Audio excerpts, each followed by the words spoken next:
అందరికీ నమస్కారం. నా పేరు వెన్నమల్ల రవి. సుశ్రుత ప్రకృతి వైద్యం యూట్యూబ్ ఛానల్ మరియు మానస ప్రతిబింబాలు. ఈ ప్రపంచ అవగాహన తెలిసిన ప్రముఖులు ఎంతోమంది త్యాగమూర్తుల గడ్డ మన భరతగడ్డ. అందులో ప్రపంచంలో 64 కళలు అంటారు కదండి. దాదాపుగా 64 కళలకు పోషించబడ్డ, ప్రపంచ కళలను పోషించబడ్డ మన భరత భూమి.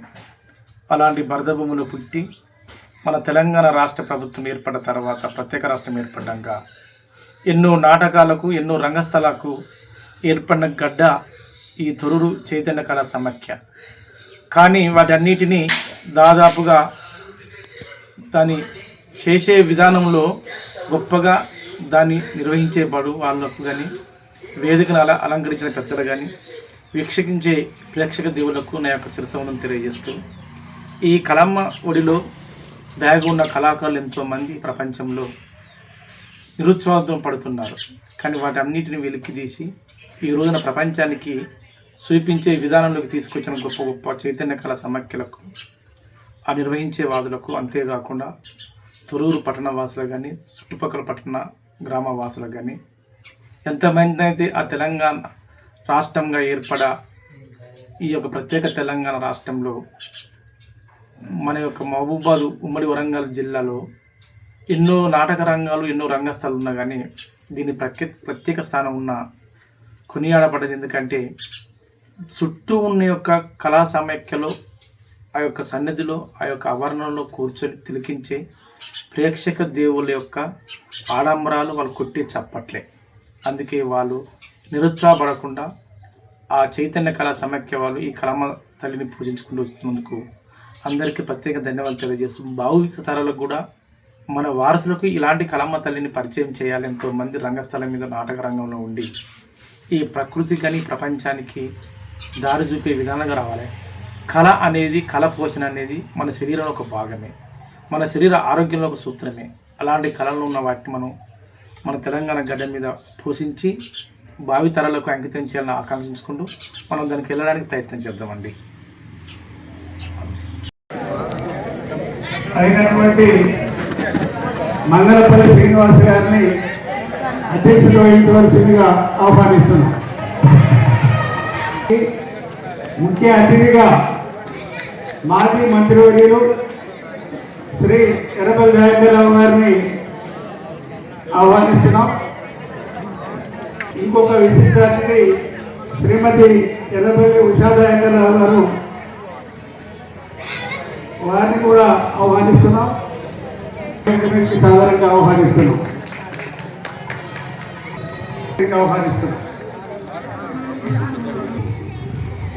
ఒక్క కళా వేదిక చాలు యుగాల జ్ఞాపకాలకు పునాదులు వేసింది. చైతన్య కళా సమాఖ్య 14వ జాతీయ స్థాయి తెలుగు ఆహ్వానిత నాటక పోటీల్లో భాగంగా 3వ రోజు కార్యక్రమాన్ని జ్యోతి ప్రజ్వలన ద్వారా ప్రారంభిస్తున్నటువంటి అతిథులకు అందరికీ కూడా మా యొక్క కృతజ్ఞతలు తెలియజేసుకుంటున్నాం. Thank you very much. మేము ఈ ఆసనాల్లో కూర్చోవలసిందిగా కోరుతున్నాం. 3వ రోజు కార్యక్రమంలో భాగంగా ఈరోజు నాటకాల ప్రారంభోత్సవ సమావేశానికి ప్రత్యేక ఆహ్వానితులుగా వచ్చినటువంటి మిత్రులు, పెద్దలు డాక్టర్ గుమ్మడవల్లి శ్రీనివాస్ గారు, మరొక ప్రత్యేక ఆహ్వానితులు పెద్దలు దారం ప్రసాద్, ఛాంబర్ ఆఫ్ కామర్స్ మాజీ ప్రెసిడెంట్ గారు, అదేవిధంగా గౌరవనీయురాలు శ్రీమతి మాడుగుల భవానీ గారు, 7వ వార్డు కౌన్సిలర్, అట్లనే మా సీనియర్ అడ్వైజర్, ఫౌండర్ మెంబర్ కూడా చైతన్య కళా సమాఖ్యకు, మాజీ సర్పంచ్ వెంకటాపురం గుంపెల్లి లక్ష్మణరావు గారు, అదేవిధంగా మా చైతన్య కళా సమాఖ్య ప్రధాన కార్యదర్శి గౌరవనీయులు బీనాక పాని గారు, మాట్లాడు మాజీ సర్పంచ్, సీనియర్ బీఆర్ఎస్ నాయకులు, మరొక మా స్వాగత ప్రతినిధి సీనియర్ కళాకారుడు, రిటైర్డ్ హెడ్ మాస్టర్, అడ్వకేట్గా తొర్రూరు బార్ అసోసియేషన్లో రిజిస్ట్రేషన్ అయినటువంటి వారు, మా సింగిల్ విండో మాజీ డైరెక్టర్ గౌరవనీయులు కల్వకులం జనార్దన్ రాజు గారు, వేదికకు ముందున్నటువంటి గౌరవ పెద్దలు, జడ్జిలు, జర్నలిస్ట్ మిత్రులు యాదగిరి అండ్ రాజు గారు, మా చైతన్య కళా సమాఖ్య ఆత్మీయ బంధువులు, ప్రేక్షకులు అందరికీ పేరు పేరున నమస్కారాలు తెలియజేస్తూ, రొటీన్గా రోజు వేదిక కొనసాగుతూ ఉంది. దీన్ని ఎక్కువగా లెంతీ చేయటం వల్ల లేట్ నైట్ అవుతుంది కనుక పెద్దగా మేము దీన్ని టైం ఎక్కువ తీసుకోకుండా సరే అంతరించిపోతున్నటువంటి కళల్ని బయటికి తీసుకురావటం, కొన్ని రుగ్మతులతో అతలాకుతలమవుతున్నటువంటి సమాజాన్ని చైతన్యం చేయటం, అంతిమంగా మెరుగైన సమాజం కోసం పనిచేయట్లో మరి చైతన్య కళా సమాఖ్య పనిచేస్తూ ఉంది. మా మిత్రులు 15వ వార్డు కౌన్సిలర్ చకిలేల అలివేలు గారి తరఫున మా యువ నాయకుడు మణిరాజు గారిని వేదిక మీదకి రావాల్సిందిగా ఆహ్వానిస్తున్నాం. కిన్నెర కవిత సతీష్ 9వ వార్డు కౌన్సిలర్, వారిని కూడా వేదిక మీదకి రావాల్సిందిగా ఆహ్వానిస్తున్నాం. కిన్నెర కవిత సతీష్, అల్లం శ్యామల శ్యామ్, సో వారిని కూడా వేదికకు రాగానే మన చైతన్య కళా సమాఖ్య ప్రతినిధులు దయచేసి వారిని ఇక్కడ తీసుకురావాల్సిందిగా కోరుతున్నాం. సో ఈ సాంప్రదాయాన్ని చాలా కాలంగా కొనసాగిస్తూ అనేక రకాల కష్టాలున్నా, ఆర్థిక ఇబ్బందులున్నా, కరోనా లాంటి ప్రపంచాన్ని గడగడలాడించినటువంటి సిచ్యువేషన్లో కూడా మనం చైతన్య కళా సమాఖ్య నాటకోత్సవాల్ని కంటిన్యూ చేసుకున్నాం. సో ప్రతిదీ కూడా చాలా విలువైనటువంటిది. ఈ విలువైనటువంటి ఈ వేదిక మీద ప్రదర్శిస్తున్నటువంటి నాటకాలు ఎంతో గొప్ప త్యాగంతో కూడి, శ్రమతో కూడి, మానసిక ధైర్యాన్ని కూడగట్టుకొని ఒక సంకల్పంతో వారు వేరు వేరు ప్రాంతాల నుంచి ఇక్కడికి వచ్చి నాటకాలు ప్రదర్శిస్తున్నారు. నిజంగా వారందరికీ చైతన్య కళా సమాఖ్య తరఫున మరొకసారి వారికి కృతజ్ఞతలు, ధన్యవాదాలు తెలియజేస్తూ, సో మొదటగా మా మిత్రుడు మణిరాజ్ చిన్న మెసేజ్ మీ అందరికి ఇవ్వాల్సిందిగా కోరుతున్నాం. అందరికి నమస్కారం. సభ మీదున్న పెద్దలకు, సభ ముందున్న ప్రేక్షకులకు, జడ్జిలకు, ప్రతి ఒక్కరికి, ఇక్కడికి వచ్చిన వారందరికీ, 9వ వార్డు ప్రజలకు, తొర్రూరు పట్టణ ప్రజలకు, ప్రతి ఒక్కరికి పేరు పేరున నమస్కారం. ఈ రోజుల్లో ఇట్లాంటి ప్రోగ్రామ్స్ చేసేవాళ్ళు అసలు ప్రోగ్రామ్సే లేవు, అంతరించిపోయినాయి. అట్లాంటి దాన్ని మళ్ళా తెర మీదకి ప్రోగ్రామ్స్ చేయాలని కష్టపడి, ఇటువంటి ప్రోగ్రామ్స్ చేయడానికి ఎంతో ఖర్చు అవుతుంది, ఎంతో టైం పెట్టాల్సి వస్తుంది, ఎంతో ఎనర్జీ పెట్టాల్సి వస్తుంది. అయినా ఈ ఏజ్లో అందరూ మంచి మిడిల్ ఏజ్ వాళ్ళే అందరూ. అట్లాంటి వాళ్ళు అందరూ ఉమా అంకులు అయితేంది, పానీ అంకులు అయితేంది, అన్న వీళ్ళందరూ అయితేంది ఫుల్ రిస్క్ తీసుకొని డబ్బులు ఖర్చు పెట్టి డోనర్స్ దగ్గరికి పోయి తిట్టింది కానీ మేము ఈ ప్రోగ్రామ్ చేయాలి, మాకు ఏం కాదు, జనాల కోసమైనా చేయాలి, వీళ్ళ కోసం, కళాకారుల కోసమైనా చేయాలని చెప్పేసి ఫండ్స్ కలెక్ట్ చేసి ఇంత మంచి ప్రోగ్రామ్ని కండక్ట్ చేస్తూ ఎవ్రీ ఇయర్ ఏదో ఒక్కసారి చేసి వదిలిపెట్టి కూడా కాదు, ప్రతి సంవత్సరం కష్టపడుకుంటా చేస్తూ దీన్ని ముందుకు తీసుకుపోవడం చాలా చాలా చాలా సంతోషం. పోయి ఒక్క అదృష్టం ఏంటంటే నా 9వ వార్డులో చేస్తాను కాబట్టి ఇంకొంచెం ఎక్కువ సంతోషం నాకు. ప్రతి సంవత్సరం 9వ వార్డులో ఇది ఒక ప్రోగ్రాం జరుగుతాను. కండక్ట్ చేసే వాళ్లకు పేరు పేరున ధన్యవాదాలు. ఇక్కడికి వచ్చి వీక్షించే ప్రేక్షకులందరికీ ఎవ్రీ ఇయర్ ఈ ప్రోగ్రాం ఇట్లనే ఉంటుంది. ఎంతవరకు సాయం చేయగలిగితే అంతవరకు మా మున్సిపాలిటీ నుంచి కానీ, కౌన్సిలర్లు కానీ అందరం చేస్తాం. వీళ్ళు ఇట్లనే చేయాలని మనసారా కోరుకుంటూ థ్యాంక్ యూ వెరీ మచ్. పక్కనే ఉన్నటువంటి 15 వాళ్ళ అమ్మని గెలిపించుకున్నారు రెండోసారి. ఈ సందర్భంగా వారికి, వారి అమ్మకు, భవానీ గారికి, నూతనంగా ఎన్నికైన కౌన్సిలర్లకు శుభాకాంక్షలు తెలియజేస్తూ, సీనియర్ కళాకారులు లక్ష్మణరావు గారు మీరు శుభాకాంక్షలు, అభినందనలు చెప్పాలి. లేదు పుణ్యం ఉంటుంది కదా. కళామ తల్లికి నమస్కారం. మీ అందరికీ కూడా, ప్రేక్షకులందరికీ కూడా నమస్కారం.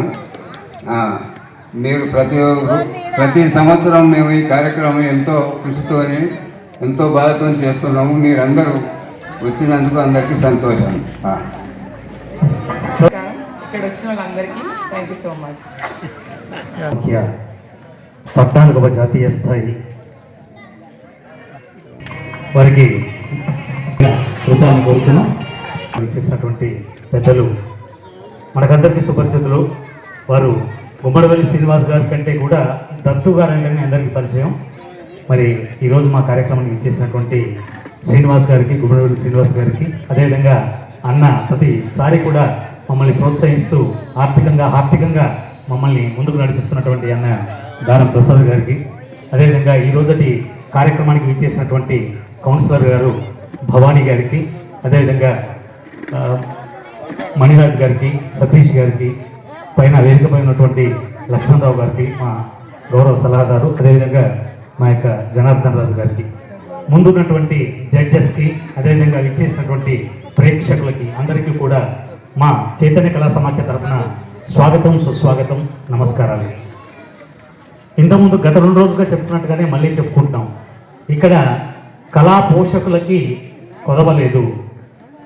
మేము చేసేటువంటి ఈ ప్రయత్నం నేటి తరం, రేపటి తరం రంగస్థలాన్ని మరిచిపోకూడదు, రంగస్థలాన్ని పరిరక్షించాలి అనేటువంటి ఉద్దేశంతో ఉమ్మన్న గారి సారథ్యం లోపల 40 సంవత్సరాల నుంచి కూడా ఈ యొక్క కార్యక్రమాన్ని నిరవధికంగా కరోనా టైంలో తప్ప నిర్వహించడం జరుగుతుంది. మాకు సహకరిస్తున్నటువంటి అందరికీ కూడా కళాకారులకు, అంటే ఇక్కడ ఈ వేదిక దాదాపుగా గమనిస్తున్నారు అందరూ కూడా, ఇక్కడ లోకల్ వాళ్ళు ఎవరు కూడా నాటకాలు వేయట్లేదండి. జాతీయ స్థాయిలో అంటే ఉమ్మడి తెలుగు జిల్లా లోపల పేరొందినటువంటి నంది నాటకోత్సవాల లోపల ఏదైతే ప్రదర్శనలు చేస్తున్నారో అలాంటి ప్రదర్శనని మన వేదిక పైన చేస్తున్నారు. ఇది చాలా గొప్ప విషయం. ఎందుకంటే ఇంకోటి ఏంటంటే మన తెలంగాణ లోపల ఉన్న కేవలం 2-3 పరిషత్తుల లోపల మనం ఈరోజు చైతన్య కళా సమాఖ్య అగ్రగామిలో ఉంది ఈరోజు. ఇది చాలా గొప్ప విషయం. చప్పట్లు గట్టి కొట్టొచ్చు సార్ దయచేసి. ఇంకొక విషయం ఏంటంటే మన ఉమ్మడి తెలుగు లోపల, అంటే తెలుగు రాష్ట్రాల లోపల టాప్ 5లో చైతన్య కళా సమాఖ్య ఉంది.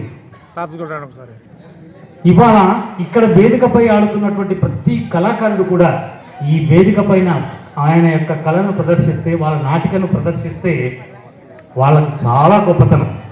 ఈ వేదిక పైన ఆడుతున్నటువంటి కళాకారులు మామూలు కళాకారులు కాదండి. మనం ప్రతినిత్యం ఈరోజు చూస్తున్నటువంటి బుల్లితెర, వెండితెర ఇవే కాకుండా ఇంకా చాలామంది గొప్ప గొప్ప అఫీషియల్స్, గవర్నమెంట్ ఎంప్లాయీస్ కూడా వచ్చి ఈ వేదిక పైన ఆడుతున్నారు. మేము ఇచ్చేది కేవలం పారితోషికం 20,000 అయినప్పటికీ కూడా వారికి దగ్గరగా నాటకాన్ని ఆడాలంటే ఒక 40,000 ఖర్చు. ఈరోజు వచ్చిన వారు విశాఖపట్నం నుంచి వచ్చారు, విజయవాడ నుంచి వచ్చారు, కాకినాడ నుంచి వచ్చారు, శ్రీకాకుళం నుంచి వచ్చారు. వారిని చూస్తే మాకు ఓ జీల్. ప్రతిసారి మేము అనుకుంటాం మనం ఒక నాటిక ఆడదాం, కానీ మళ్ళీ అది అడుగుపడుతుంది. కాబట్టి దయచేసి మేము కోరేది ఒకటే, మేము ఇస్తున్నటువంటి ఈ వేదిక పైన ప్రదర్శించేటువంటి ప్రదర్శనలు తిలకించండి. ఇదే మాకు మీరు ఇచ్చేటువంటి ఘనమైనటువంటి శుభాకాంక్షలు చైతన్య కళా సమాఖ్యకి. ఈరోజు వేదిక పైన ఉన్నటువంటి అందరికీ కూడా ఎందుకు చెప్తున్నాం అంటే ఇక్కడున్న వాళ్ళందరూ కూడా కళా పోషకులు. వారు ఇచ్చినటువంటి ఆ యొక్క ప్రోత్సాహమే ఈరోజు మేము నాటకాలను ఆడేటువంటి అవకాశం. Thank you very much. నాటకాలు ఉన్నాయి. ఒక నాటకకు దారం ప్రసాద్ గారు మాజీ ఛాంబర్ ఆఫ్ కామర్స్ ప్రెసిడెంట్, వారు వారి అమ్మగారి పేరు మీద, నాన్నగారి పేరు మీద పారితోషికం ఇవ్వడం జరుగుతుంది. సో ఈ సభలో పాల్గొని మీ అందరితో 1 నిమిషం మాట్లాడడానికి వచ్చిన వీరికి అభినందనలు తెలియజేస్తూ ఒక మాట. అధ్యక్షత వహించిన మాజీ డిప్యూటీ సీఎం మంగళపల్లి శ్రీనివాస్ గారికి, వేదిక మీద ఉన్న పెద్దలందరికీ, ఇక్కడికి వచ్చిన ప్రతి ఒక్కరికి నా హృదయపూర్వక నమస్కారాలు తెలియజేస్తున్నాను. చిన్నప్పటి నుంచి ఉమ్మన్న గారు ఈ నాటకాల పోటీల మీద ఎంతో శ్రద్ధ చూపెట్టి ఇప్పటి వరకు అదే కొనసాగిస్తున్నారు. ఆఖరికి వారు మనవరాన్ని కూడా రంగంలో దింపారు. మొన్ననే మాకు తెలిసిన విషయం ఇది. ఇటువంటి కార్యక్రమాలకు ఎప్పుడు కానీ నా సహసహకారాలు అందిస్తానని ఈ సందర్భంగా తెలియజేస్తూ ముగిస్తున్నాను. నమస్కారం. ఈరోజు చైతన్య కళా సమైక్య 14వ వార్షికోత్సవం సందర్భంగా ఈ సభ అధ్యక్షులు ఉమా అంకుల్ గారు, గారికి, అలాగే మన మాజీ జెడ్పీటీసీ మంగళపల్లి శ్రీనివాస్ గారికి, అలాగే గుమ్మడివెల్లి శ్రీనివాస్ గారికి, అలాగే దారం ప్రసాద్ గారికి, చక్రపాణి గారికి, జనార్దన్ గారికి, లక్ష్మణరావు గారికి, అలాగే మన 15వ వార్డు కౌన్సిలర్ చెక్లేలి అలివేరి నాగరాజు మన్నన్న గారికి, మడుగుల భవానీలత గారికి, అలాగే పేరున ఈ కళాపోషణలో ఇంట్రెస్ట్ ఉన్న ప్రతి ఒక్కరికి, మా వార్డు సభ్యులందరికీ నా హృదయపూర్వక నమస్కారాలండి.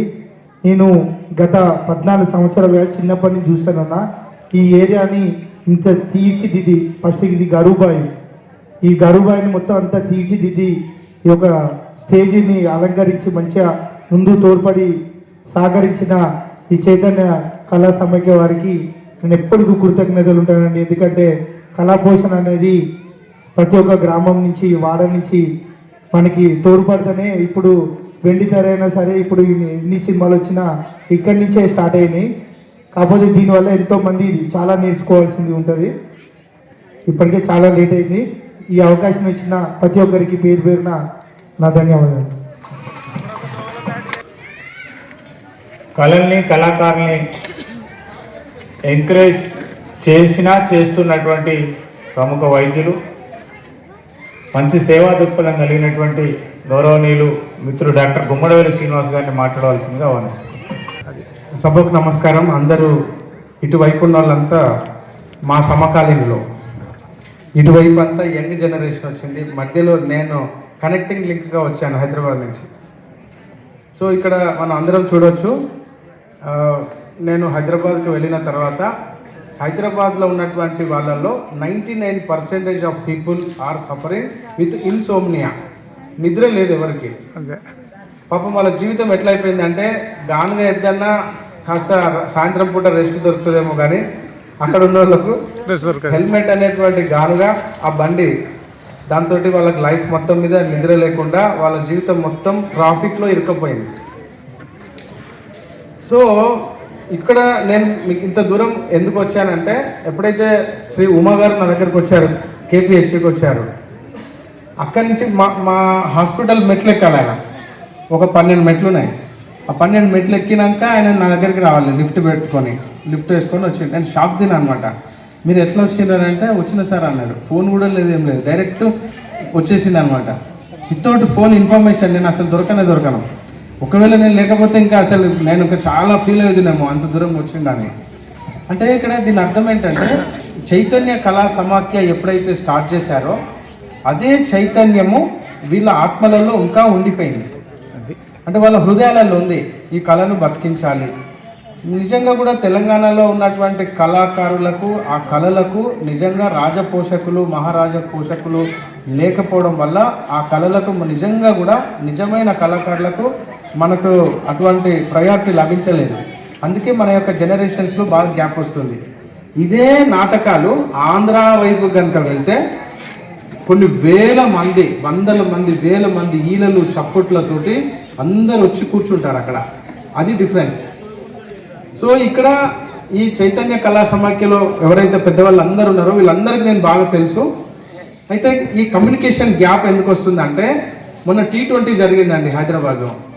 హైదరాబాద్ మొత్తం మీద రోడ్డు మీద కాకులు కూడా లేవు, అసలు బండే లేదు. మేము ఏదో సడన్గా పని మీద బయటకు వస్తే ఏంద్రా ఏమైనా కర్ఫ్యూ పెట్టిరా అంటే ఎవ్వరు లేరు, అసలు మొత్తం ప్యాక్డ్, రోడ్డు మీద మనుషులు లేరు. అంటే ఏం జరుగుతుంది అంటే, అందరూ ఎంటర్టైన్మెంట్ చేస్తున్నారు, కానీ ఎంటర్టైన్మెంట్ విధానం మారిపోయింది. అయితే ఇక్కడ ఎంటర్టైన్మెంట్ విధానం మారిపోయినందుకు గాను వాళ్ళు ఎంటర్టైన్మెంట్ అనుకుంటున్నారు కదా, అందులో ఎంటర్టైన్మెంట్ లేదు. ఇక్కడ వాళ్ళు బెట్టింగ్లలో ఉన్నారు. ఇక్కడికి వచ్చేసరికి మనందరం కూర్చున్నాం కదా, నేను చెప్పిన సబ్జెక్ట్ ఏంటంటే, హైదరాబాద్లో ఎవరు నిద్రపోవట్లేదు, సైకలాజికల్ ఇష్యూస్ బాగా ఎక్కువ ఉన్నాయి, చాలా మెంటల్ సఫరింగ్స్ ఉన్నాయి. అయితే ఈ ప్రత్యక్ష నాటకాల వల్ల ఏమవుతుందంటే, మనము ఒక మనిషితోటి ఇంకో మనిషితో కమ్యూనికేట్ అవుతాం అన్నమాట. అంటే వాళ్ళ యొక్క హావభావాలు మరియు వాళ్ళు చేసేటువంటి ఆ నాటకంలో పోషణలో ఉన్నటువంటి ఆ నటనను మనం ఇన్వాల్వ్ అయిపోతాం. కానీ ఎప్పుడైతే టీవీలలో కావచ్చు లేదా ఇంకా బయట ఉన్నటువంటి కమ్యూనికేట్ కామన్నమాట. వాళ్ళు రోజు చూస్తారు, గంటల తరబడి చూస్తారు, కానీ కమ్యూనికేట్ కారనమాట. దాంతో వాళ్ళ సమయం వేస్ట్ అవుతుంది, తద్వారా వాళ్ళకు ఫ్రస్ట్రేషన్ వస్తుంది. అయితే ఈ విషయాన్ని దయచేసి యంగ్ అంటే కౌన్సిలర్స్ ఎంత యంగ్ అంటే నిజంగా ఇట్స్ మన తొరూరు అదృష్టం. అంటే ఫస్ట్ మేడం గారు మైక్ పట్టుకోవడమే ఫస్ట్ అట. వీళ్ళు ఇట్లనే ఉంటారు, కానీ తర్వాత వీళ్ళే టాప్ అయిపోతారు. ఫస్ట్లో ఎవరైతే ఎట్లా భయపడతారో వాళ్ళు టాప్ అయిపోతారు. నిజంగా నేను చూశాను అట్లాంటి వాళ్ళందరినీ. సో మీ అందరికీ రిక్వెస్ట్ ఏంటంటే ఈ గ్యాప్ ఈ పెద్దవాళ్ళతోటి ఈ చిన్న వాళ్ళని ఆ కనెక్టింగ్ లింక్ దయచేసి చేయండి. ఎందుకంటే ఈ యొక్క మన ఊరు ప్రతిష్ట అంటే నేను ఊళ్ళో నుంచి లేకున్నా ఓటు ఉంది నాకు ఇక్కడే, మొన్న వచ్చి ఓటు కూడా వేసిపోయినా. సో మీకు అంటే మనము ఈ యొక్క కళను రక్షిస్తే ఏమవుతుందంటే మన యొక్క నెక్స్ట్ జనరేషన్ను మానసికంగా ఉన్న జాడ్యాల నుంచి మనం రక్షించుకోవచ్చు. రెండోది ఫ్రెండ్లీ వాతావరణం అంటూ వస్తుంది. వాళ్ళకు కూడా కార్యక్రమాలను నిర్వహించడానికి కావాల్సినటువంటి ఆ యొక్క సత్తా వస్తుంది అన్నమాట. ఇది దయచేసి మీరు అందరూ ఇది కొత్తగా యంగ్గా ఉన్నటువంటి వాళ్ళందరూ ఈ యొక్క పని చేయాలి. నాకు ఈ యొక్క అవకాశం ఇచ్చిన పెద్దవాళ్ళందరికీ చాలా చాలా ధన్యవాదాలు. మేము అంటే కళా పోషణ అంటే అది చాలా చిన్నదండి. అది మేము ఇంకేం చేయాలని ఆలోచిస్తూ ఉన్నాం. మీరు ఇంకేం చేయాలనో మీరు ఇంకా మా నుంచి పొందవచ్చు. హరే కృష్ణ. Thank you. ధన్యవాదాలు. సభలో పాల్గొని ప్రజలకు సరైనటువంటి మెసేజ్ ఇచ్చి కొత్త తరం ప్రజాప్రతినిధులుగా ఎన్నికైన యువతరానికి మీరు మంచి సూచన చేశారు. ఖచ్చితంగా చైతన్య కళా సమాఖ్య రానున్న రోజులలో మిమ్మల్ని పూర్తి స్థాయి స్నేహితుడిగా శ్రేయోభిలాషిగా భాగస్వాములు చేసుకొని ముందుకు పోతాం. ప్రతి సంవత్సరం కూడా ఈ సంవత్సరం జరిగిన నాటకోత్సవాలలో గెస్ట్లు, ఆర్థిక వనరులు, మంచి చెడు అన్నీ కూడా ఎప్పటికప్పుడు సమీక్ష చేసుకుంటూ ఉంటాం. నెక్స్ట్ ఎవరిని ఇంకెక్కువ బాగా ప్రమోట్ చేయాలని కూడా ఆలోచన చేసి మేము అట్లా ఐడెంటిఫై చేసి ప్రయారిటీ ఇస్తాం. సో దాంట్లో డెఫినెట్గా మీ స్థానం గౌరవంగా మీకు ఇచ్చి మీ సర్వీస్ను వాడుకుంటామని తెలియజేస్తూ ప్రతి సంవత్సరం మొదటగా వచ్చినటువంటి గౌరవ పెద్దలందరినీ గౌరవించుకునే సాంప్రదాయం చైతన్య కళా సమాఖ్యకు ఉంది. దయచేసి కింద ఉన్నటువంటి చైతన్య కళా సమాఖ్య కుటుంబ సభ్యులందరూ వేదిక మీదకి రావాల్సిందిగా కోరుతూ మొదటగా మొదటగా మరి ఈరోజు విశిష్ట అతిథిగా వచ్చినటువంటి గౌరవనీయులు పెద్దలు డాక్టర్ గుమ్మడవేలు శ్రీనివాస్ గారిని మనం చైతన్య కళా సమాఖ్య ఘనంగా సన్మానిస్తుంది. దయచేసి చప్పాలు కొట్టారు, వాటిగానే కూర్చున్నారు. ఈరోజు అంగరంగ వైభవంగా మనం జరుపుకున్నాం. ఇంకా కొద్దిసేపట్లో మీ ముందు నాటిక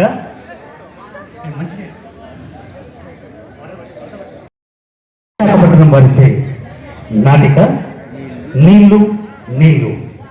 ఈనాటి మొదటి ప్రదర్శన శ్రీ నటరాజ డ్రామాటిక్ అసోసియేషన్ పెంబర్తి విశాఖపట్నం వారిచే నాటిక.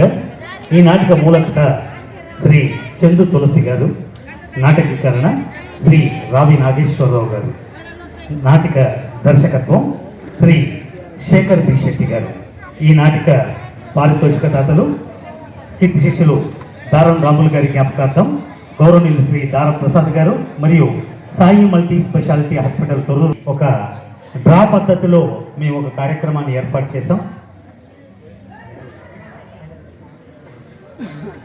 పద్ధతి ద్వారా నాటికలు మొత్తం అయిపోయిన తర్వాత మా దగ్గర ఉన్నటువంటి కూపన్స్ తీసుకొని ఎవరైతే పేరు సెల్ నెంబర్ రాసి డ్రాప్ బాక్స్లో వేస్తారో దాంట్లోంచి ఒక 2 సోదరిమణులను డ్రా పద్ధతిలో సెలెక్ట్ చేసి వారికి ఒక చక్కటి గిఫ్ట్ హ్యాంపర్స్ని అందిస్తున్నాం. ఈ గిఫ్ట్ హ్యాంపర్స్ని అందిస్తున్న వారు దీపా డిజిటల్స్ మరియు దీపా ఫ్యాషన్స్ తొర్రూరు గారు. వారికి మా యొక్క కృతజ్ఞతలు. ఎవరైనా టోకెన్స్ తీసుకోవాలనుకునే వారు ఇంకొక 3 నిమిషాల సమయం మాత్రమే ఉంది కాబట్టి దయచేసి ఆ టోకెన్స్ని తీసుకొని పేరు సెల్ నెంబర్ రాసి డ్రాప్ బాక్స్లో ఇవ్వాల్సిందిగా కోరుతున్నాం. శ్రీ శేఖర్ బి శెట్టి గారు. ఈ నాటిక పారితోషిక దాతలు కీర్తి శేషులు దారం రాములు గారి జ్ఞాపకార్థం గౌరవనీయులు శ్రీ దారం ప్రసాద్ గారు మరియు సాయి మల్టీ హాస్పిటల్ తొర్రూరు సంయుక్తంగా ఈ నాటికకు పారితోషికాన్ని అందిస్తున్నారు. ఈ వేదం హైదరాబాద్ వారు.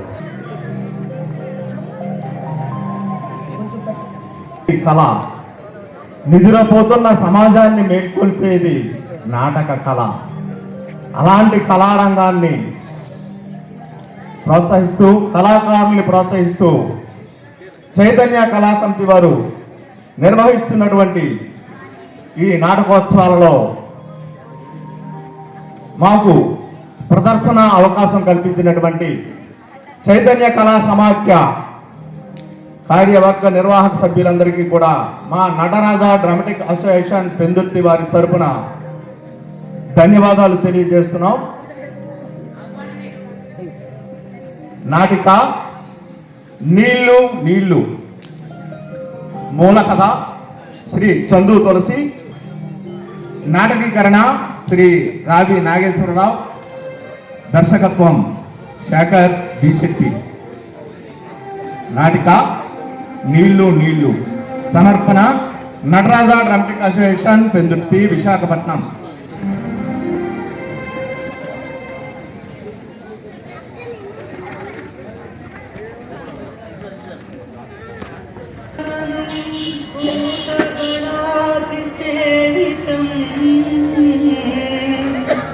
కపిత్థ జంబూ ఫలసార భక్షితం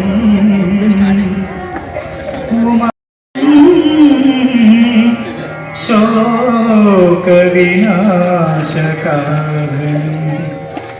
నమామి విఘ్నేశ్వర పాద పంకజం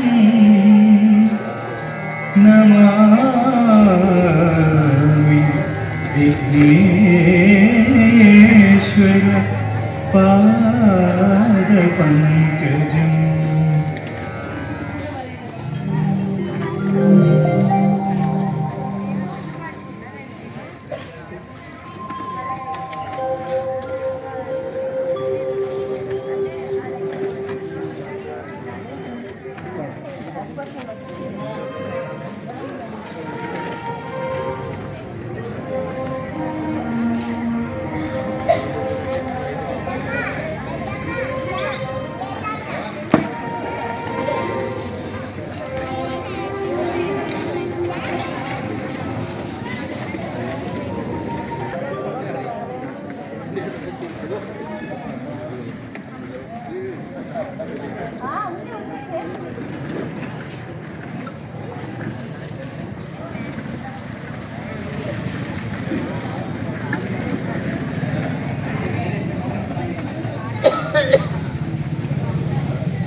మా గంగమ్మ తల్లి పెట్టుకోని కల్పించు, నన్ను కూడా కల్పించలే తల్లి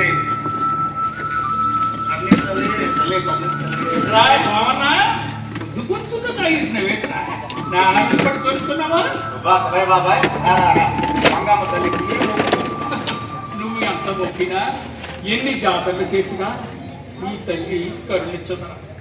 మనం ఊరి మీద తాగబట్టేసి ముక్కుడు మంచినీళ్ళ కోసం ఊరంతా తిరగాల్సి వస్తుందిరా. చెప్పేది నిజమే బాబాయ్.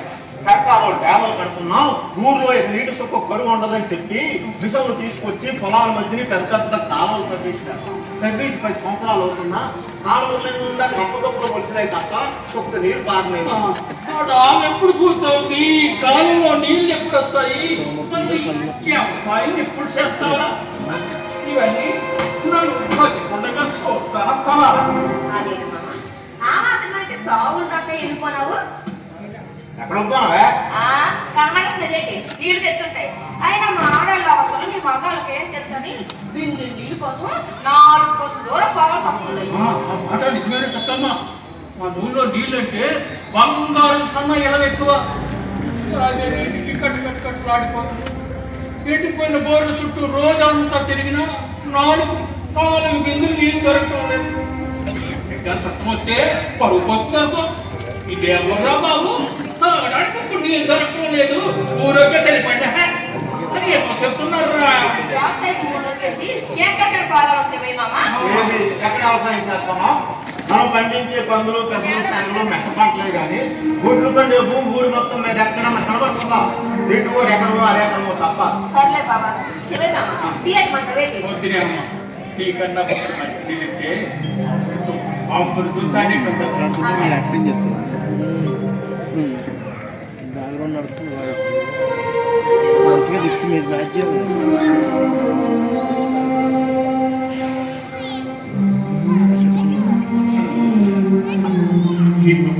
నీళ్ళు మంచిగా తాగేసరికి ఫ్యాన్ అంతా వేసి వచ్చిందో తెలుసా? నీళ్ళు ట్యాంకే ఊళ్ళో పెళ్లి జరగదు. మన మా తమ్ముడు కొడుకు పిల్లని అడగడానికి పక్కడికి వెళ్తే ఏమన్నాడు తెలుసా? వీళ్ళకి నీళ్ళ కరువు, మా ఆడబెట్టి మీ ఊరు కంపి మీ అదే కోసం పెట్టమంటారా? మొక్క పెట్టుకుని అనడానికి వచ్చారని మొక్క మీద కడిగేసి దబాలో వేసేస్తున్నారా? ఆ మాట నిజమే కదా మామ. ఊళ్ళో పెళ్ళన్నా సౌకర్యం చెయ్యాలన్నా చాలా కష్టంగా ఉంది. ఎవరైనా బంధువులు ఇంటికి వస్తే కాలు కడుక్కోవడం కూడా నీళ్ళు పరిస్థితి మంది. మంచినీళ్ళ కోసం మంచి రోజు కోసం ఎదురు చూడటం తప్ప మనం ఏం చేయగలం చెప్పు. పోతాన్రా. సుఖమా ఏంటో తెలుసా? అసలు నీకు బుద్ధిగా ఉందా లేదా? ఏంటి ఊళ్ళో తాగడానికి నీళ్ళు లేవు కానీ ఈ సారానికి మాత్రం కొదలేదు. సారా కాదే మంచినీళ్ళు. మంచినీళ్ళ అసలు బుద్ధిగా ఉందా? బుద్ధిగా ఉందా అని మంచినీళ్ళు వండుకొచ్చినోడు ఏంటి సీసంత కొట్టుకొస్తావా? నన్ను అడిగితే 2 బిందులు ఇచ్చేదాన్ని కదా. నీళ్ళ కోసం నానే ఆహా ఈ ఆడగంట రెడ్డిగోడు పొలంలోని ఓటు పోయించినారు కదా.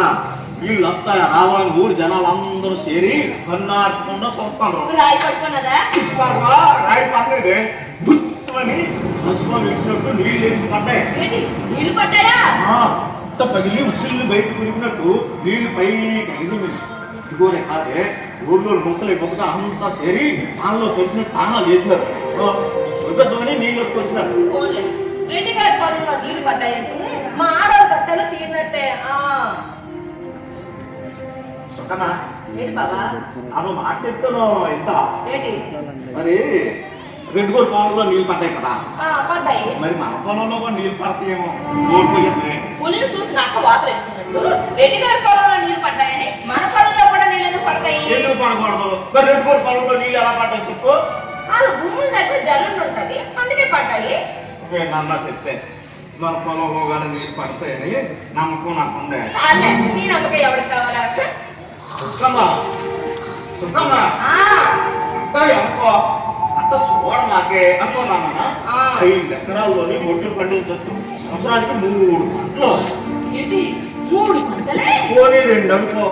ఎకరాలకి 20 బత్తాలు చెప్పినా 5 ఎకరాలకి 100 బత్తాలు. దీన్ని బట్టి నెక్స్ట్ చూసుకో ఎన్ని లక్షలు వస్తాయి. నీ 2 చేతులకి 2 జతలు బంగారు గాజులు చేస్తారే.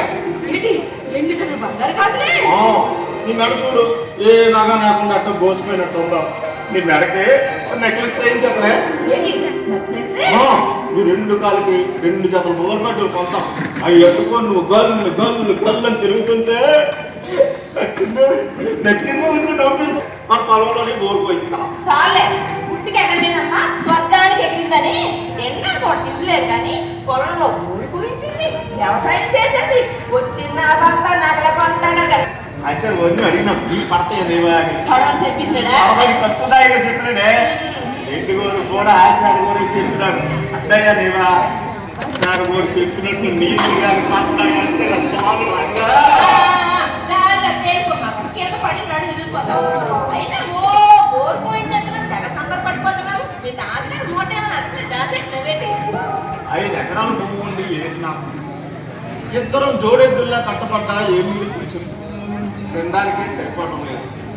అందుకని ఎవరి దగ్గరైనా చేద్దామే. ఇంకా చేసిన అప్పు తీర్చలేదు. ఆ బ్యాంక్ కొట్టే కూడా అట్లాగే ఉండకూడదు. అయినా మన కరెక్ట్ చెప్పు అప్పు చూద్దాం. లేకపోతే ఎక్కడ పొలం అమ్మేద్దాం. బంగారం భూమి ఎత్తవా? నీళ్ళు పండినా ఒడ్లు పండినా ఎనుగు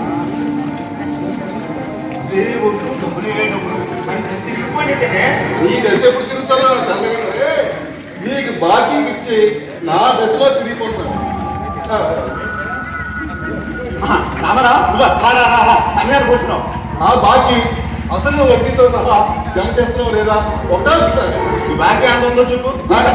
ఏంట్రా నీ ఎవరు చూస్తుంటే మంచి జోరుకుంటున్నాడు. పోలీసు వీడికి బాకీగా పిల్లరా నీ పొలంలో లక్ష్మి దొరికిన అయిపోయా 2 నా బాకీ తీర్చిన బాబు 3 గంగమ్మ తల్లి పరిగణించాలి కానీ అసలు వర్షం కురిపించింది. ఈ బాకీ ఎంత ఉందో లక్ష్యుడు. ఈ యాడ్ వరకు అసలు వడ్డీ కలిపి 1,90,000 ఒకటేసారి. 2 రోజులు 2 లక్షలు ఇచ్చేది తిరిగేస్తాను. ఏంటి నిజమే? 2సారి ఏదో తేడాగా ఉంది. చూడు రామరావు, నాన్న నీకు 2 లక్షలు ఇవ్వాలంటే నువ్వు మరో ₹1,00,000 నాకు వచ్చి ఇవ్వాలి.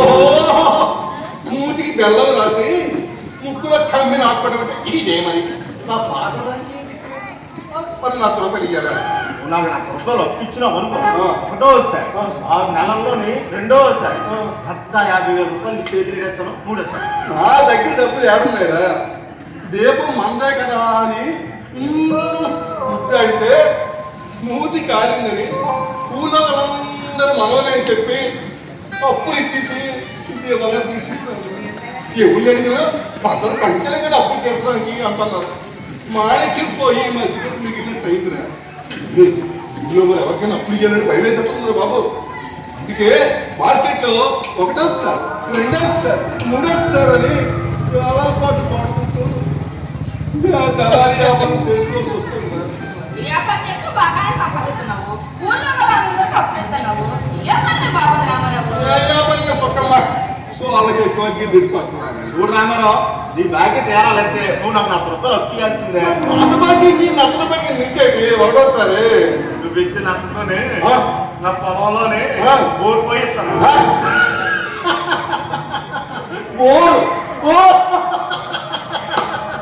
మనలో నీళ్ళు అందుకే నాకు పండుగ గానే ₹1,00,000 చేతిరెడ్డి చూడు. నా దగ్గర డబ్బులు ఏడన్నారా? పోనీ ఎక్కడ పొలం రాయించుకొని ఇది బాగుంది. ఏడు చెప్పమంటావు రామారావు. నీళ్లు పడిన చోట నీళ్లు పడతాయి అనుకున్నాడు. నిజంగా ఆ మాట నిజమై నీళ్లు పడ్డాయి ఎక్కువ రామారావు. నిజమే అనుకో కానీ ప్రస్తుతానికి నా దగ్గర డబ్బులు ఒక్కసారి కాదు బాబు. అన్నట్టు మా పట్టణంలో మా అల్లుడు దోస్తు భూమి కావాలంటున్నాడు. ఒకవేళ ఆడికాలకి ఉంటాడేమో అని చూస్తాను.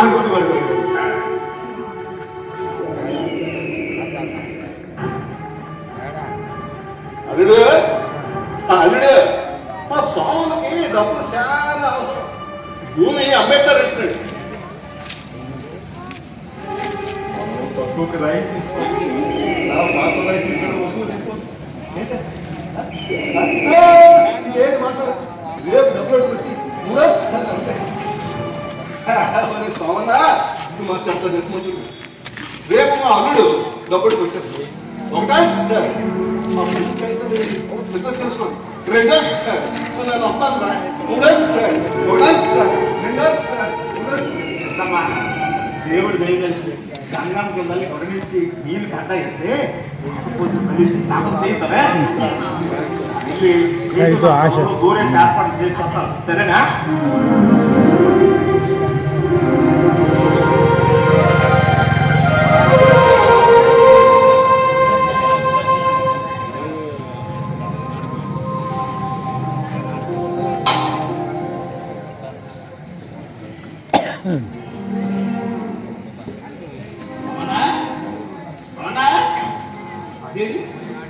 ఏడు చెప్పమంటావు మామ.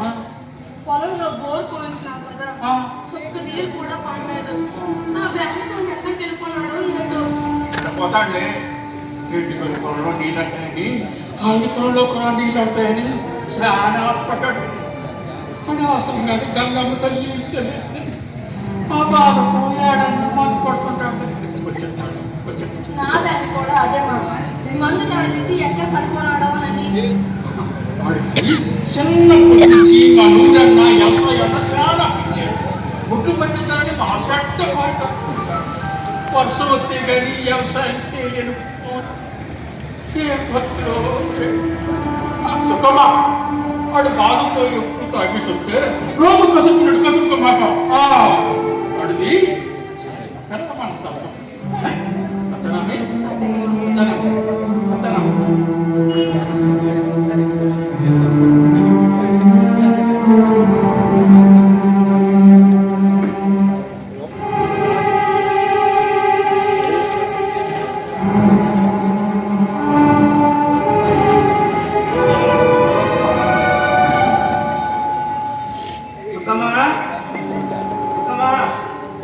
బాబా ఎక్కడికి వెళ్ళిపోనావు? నన్ను ఎంత కంగారు పడిపోనాను తెలుసా? నిన్ను నొగ్గేసి నాన్నెక్కడికి పోతానే ఎందుకో ఇవాళ మన బిడ్డని చూడాలనిపించినది. మీ అమ్మగారు ఊరు దాకా వెళ్ళొచ్చిన వస్తా నీకు ఎందుకని ఈ పూలు అలవాటు తీసుకొచ్చినాను. ఒక్కడికి వెళ్ళిపోనావా? నాకు చెబితే నాకు కూడా వచ్చేదాన్ని కదా బాబా. కళ్ళల్లో చూసుకోవాల్సిన బిడ్డ చదువు కోసం అమ్మగారి ఇంటి దగ్గర. అయ్యా బాగున్నారా? బాగా చదువుతున్నారా? అయ్యా మా అమ్మ అయ్యా ఎక్కడ ఉన్నారు? బాగున్నారే, నిన్ను అడిగినానని చెప్పమన్నా. సుఖమ్మా ఇలా నా పక్కన చెప్పు.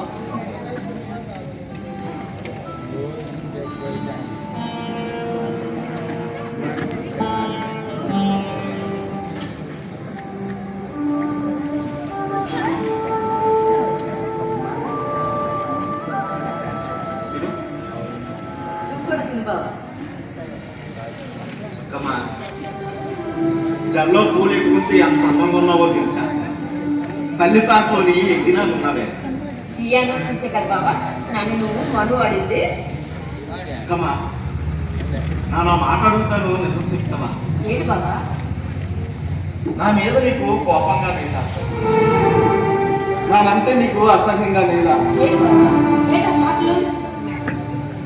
బాగా చదువుకుంది, పెద్ద ఉద్యోగం చేయాలన్న నీ కళ్ళని చెంపేసి నీ చదువు మధ్యలోనే ఆపేసి నీ అయ్యని బలవంతంగా ఒప్పించి నీ మెడలో 3 ముళ్ళు వేసిన నన్ను వేసిన ఈ 3 ముళ్ళే అనుకున్నాను కానీ నీ మెడకి ఈ ఊరి తాడు పెగించేసినానని ఏంటా మాటలు? ఏది నువ్వంటే ఎక్కువ ఉండే కదా, నీతో 3 ముళ్ళు వేయించుకొని మనం అయినా ఏదేమో ఇట్లా మాట్లాడుతున్నావు. సర్లే మా అమ్మగారి అన్నం తిన్నావో లేదు, ఉండు ఫోన్ పట్టుకొస్తాను. వద్దే ఆకలిగా గుండె అంతా పిండేసినట్టుంది. ఏంటి బాబా? ఏంటి బాబా? నువ్వెంత చెప్తున్నాయనుకున్నా నీళ్ళు అని ఎగిరెగిరి పట్టాను. ఏంటి బాబా? చిన్నపిల్లలాగా ఏడు బాబా? నీళ్ళు తగిలి చాలా ఆశ పెట్టుకున్నాను. దడని పోలిక మెచ్చిన ఒక్కొక్క అడుగు భూమిలోకి వెళ్తుంటే గుండెల్లో దిగినంత భయం వేసినది. 100 అడుగులు ఇల్లేసరికి బురద బయటకు వచ్చినది. బురదని కావాలి నీళ్లు పెట్టుకొస్తాయని ఆసారి కూడా చెప్పిన మాట నిజమైపోతుంది. సంబరపడిపోతాను. 200 అడుగులు వెళ్ళేసరికి నీళ్లు పైకి ఎగచిమ్ముతాయనుకున్నాను. ఇక నీళ్లు రాదంటే చెప్పేసరికి నా ఒంట్లో నన్ను సత్వంతా నాగేసినట్టు మైదానికి అత్తొచ్చి కోరికలను తన్నుకుపోయినట్టు ఎట్లా రాసి పెట్టింటే అట్టగే జరుగుతుందిలే బాబా. ఆ దేవుడికి మన మీద ధైర్యం అంతే. ఏం దేవులే, అను డబ్బులకి కానుకలకి నొంగిపోతాను. కోట్లు ఉండేలు ఈసులు నెలల్లో కొలుమైపోతాను. అత్తరు తల్లి ఆడపడిచ్చినోళ్ళకి వరాలు ఇచ్చేస్తాను. దొంగ సోములకి ధనాల పనులకి రాజభోగాలు ఇచ్చి నల్లాడి సమజీవునికి మాత్రం కట్టాల పాలు చేసి నువ్వు నమ్ముకున్న గంగన్న తల్లికి రాకపోయినా నమ్ముకున్న నా నమ్మ తల్లి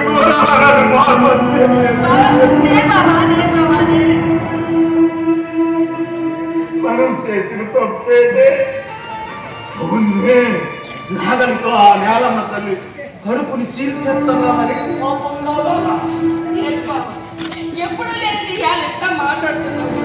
ఆ గంగమ్మ తల్లికి ఎల్లమ్మ తల్లికి మనమే దయలేదు అంతే. వాళ్ళు దగ్గర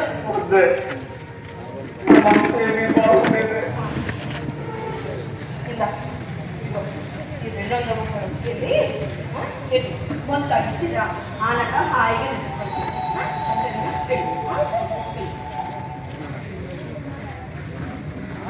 ముందు మనసు అయితేనే నా మనసులోని బెంగం నీ గురించి మన బిడ్డ గురించి. బాబా వీటికి ఎంతేదా అన్నం తింటూ సర్లే నువ్వు ఇట్లా తినవు కానీ ఉండు నాని తినిపెట్టాను రా కూపా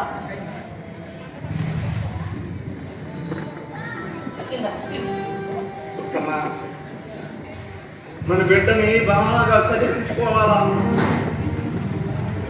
పెద్ద ఉద్యోగస్తులు చేయాలా, నాలాగా కట్టపడకూడదు. సర్లే ఈ 2 పొద్దు తిను. నాను ఎప్పుడు తాగేసి వచ్చి పడుకున్నా అమ్మ నాకు నేర్పి అన్నం తినిపిస్తాం, పిల్లలు సాగినట్టు సాగుతాం. నాను బాధపడితే ధైర్యం చెప్తావు. నువ్వు చాలా ధైర్యవంతురాలివే, అలాగే ఉండాలా. ఏం జరిగినా ధైర్యం ఉండాలా. ఏంటి అయితే ఇప్పుడు ఏ టైప్ కూడా ఎట్లా మాట్లాడుతున్నావు? పద లోపలికి వెళ్ళి అన్నం తినేసి పడుతుంది మరి పా.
సమయానికి వచ్చినావా బావా?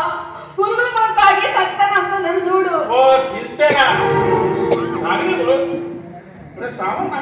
పురుగుల మందు కాస్త ఎగట్గా ఉంటుంది అనుకుంటాను. ఒట్టి తాగినా కానీ అసలు ఇంట్లో బస్తా ఒకటిరా అది కలిసిపోయి తాగితే తీయగా ఉంటుంది. బడిలో సవ దీపోతే పేనాయిగా వెళ్ళిపోతుంది. అది మా అట్టగలుగుతున్నావు. పురుగుల మందు తాగి చచ్చిపోతుందంటే ఆ పరిస్థితి పోయి తాగిన సమయం మరేం చేయమంటావు? వేరే సామన్న అంత పెద్ద కట్టు యోచిస్తున్నా చచ్చిపోవాలనుకుంటున్నావా? భూమి పూడుకుంటే సుక్క నీరు పడలేదు, పోయి బూడిద మిగిలింది. చచ్చిపోతావా? ఊర్లో జనం అందరూ ఆలోచిస్తే ఈ ఊరు ఎప్పుడో వలకడైపోతురా. అప్పుడు ఎటు చూసినా కనిపించేవి పలానా కాదు సమాధి. సమాధిలేనా? సమాధి నీళ్ళని నమ్ముకొని ఎక్కడ పొలం పోగొట్టుకున్నా. 4 చినుకులు పడి పంట పండే దారి కనిపించడం లేదు. 1 సంవత్సరం చినుకు పడితే 4 సంవత్సరాలు ఎండగట్టేంత అన్నదాత అప్పుడు చేసుకుని తినే పరిస్థితి వచ్చేసినాదయ్యా. ఊరిని చూసినావా ఎండా ఉందో, ఊరలు ఆడి ఎండిపోయి గోధుమ చెట్లు బొమ్మ చెట్లు మొలిసి సగం గాలి నడివినా ఉంది. ఊరి చెరువు ఇవాళకు ఏళ్ళు నీళ్లు లేక ఎండిపోయి చీలికలుగా పగిలిపోయి నీటి కోసం నోరు తెరిచి ఆకాశం వైపు చూస్తాం. ఇట్లాంటి ఊరిలో ఏ ఆశెట్టుకొని వ్యవసాయం చేయమంటాం, ఏ ఆశెట్టుకొని బతకమంటాం? చచ్చిపోతావా? నన్ను సత్తే మొగుడు సచ్చిన ఎదవని సొంతమ్మతో 5 లక్షలు బీమా వస్తాను. మరి నాకు 5 ఎకరాలు భూమి ఇచ్చినాడు. నన్ను నా కొడుకు 2 ఎకరాలు ఇయ్యాలా? నన్ను సత్తే అప్పులు చేసి భూమి పోగొట్టుకునే బదులు ఆ 4 ఎకరాలన్నా నా కొడుకు మిగులుతానయ్యా. కట్టాలు వచ్చేది మనిషి సావకూడదురా, బతకాలా. మనిషి సావ వచ్చే వరకు బతకాలా. దేవుడిచ్చిన ఈ జన్మను బలవంతాన్ని చంపేసుకోకూడదురా. అందులోనూ రైతన్నాడు అస్సలు సావకూడదు. ఎట్టా బతకమంతా నువ్వే చెప్పు. ఏ నాయకుడైనా నల్లాటి రైతులు ఆదుకున్నాడా? నల్లాటోళ్ళకి సాగు తప్ప మార్గం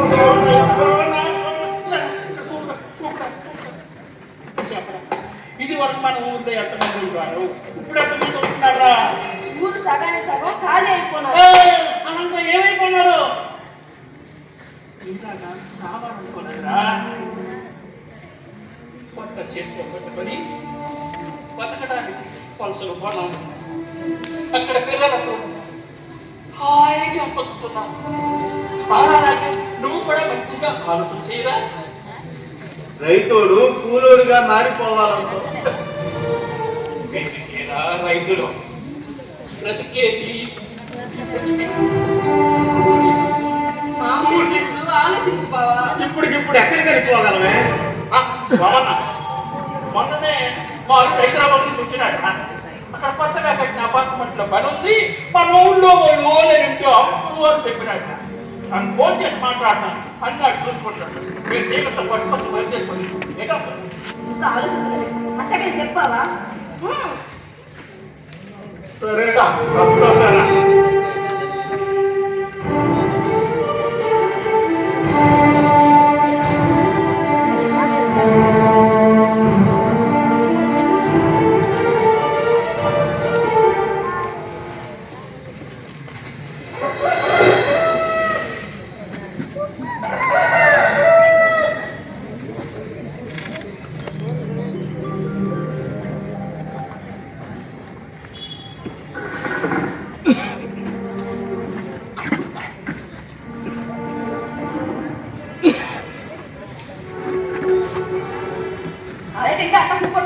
బస్సు టైం అయిపోయిన కదా.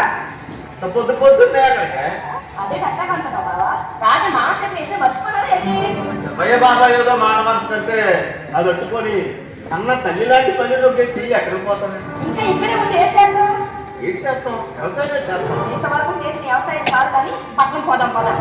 నీకు తెలుసు కదే నా వ్యవసాయం అంతే ప్రాణం అని. ఆ ప్రాణాన్ని బలిగొండ వ్యవసాయం మనకి వద్దు. మీ తాత 30 ఎకరాల ఆసాం వ్యవసాయం చేసి అప్పులు తీర్చలేక 20 ఎకరాలు అమ్మేసి పురుగుల మంట తాగి చచ్చిపోన్నాడు. మీ అయ్యా ఆ 10 ఎకరాలు కాస్త 5 ఎకరాలు చేసి నీకు అప్పు చేస్తున్నాడు. చూడు బాబా, ఏడాది వ్యవసాయం చేసి కోటలు కట్టిస్తున్నారండి. కట్టడానికి భూమిని నమ్ముకున్నాడు నాశనం అయిపోతాడు. అదే భూమిని కొనుక్కొని అందులో భవనాలు కట్టిన నచ్చాధికారు అవుతున్నాడు. కంపెనీలు అయినట్టు కోటేశ్వరుడు అవుతున్నాడు. భూమిని నమ్ముకున్న రైతు నచ్చాధికారు అయినట్టు కోటేశ్వరుడు అయినట్టు ఎక్కడైనా ముందు చూస్తున్నావా? పోనీ ఎన్నావా? నచ్చాధికారి కోటీశ్వరుడే కానక్కర్లేదే. రైతుని అన్న ఆత్మాభిమానం చాలు. నలుగురికి 4 వెతుకులు అందించుకోవడన్న గౌరవం చాలే. ఆ గౌరవం చెట్టు కొట్టుకున్నాడు ఇస్తారు కానీ నీకులాగా జమకం కొట్టాడు కాదు. రైతు రాజు కాదు బాబా, అడుక్కున్నాడు అన్నదాత ప్రతిదాన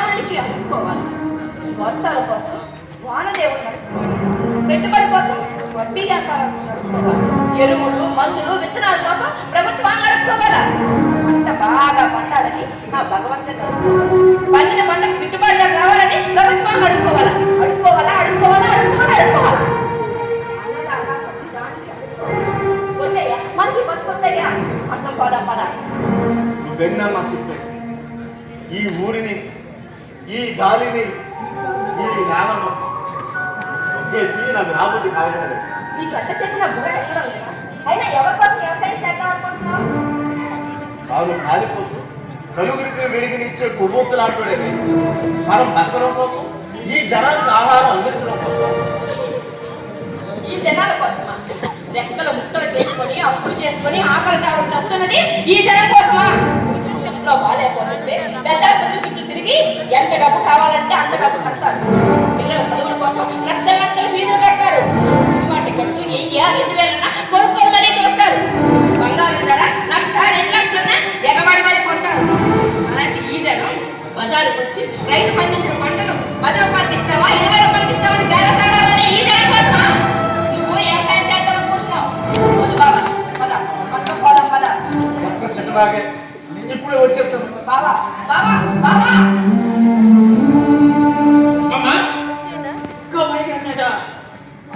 ఇప్పుడే వస్తానని చెప్పి అడికేసి వెళ్ళాడు మామ. చెల్లడా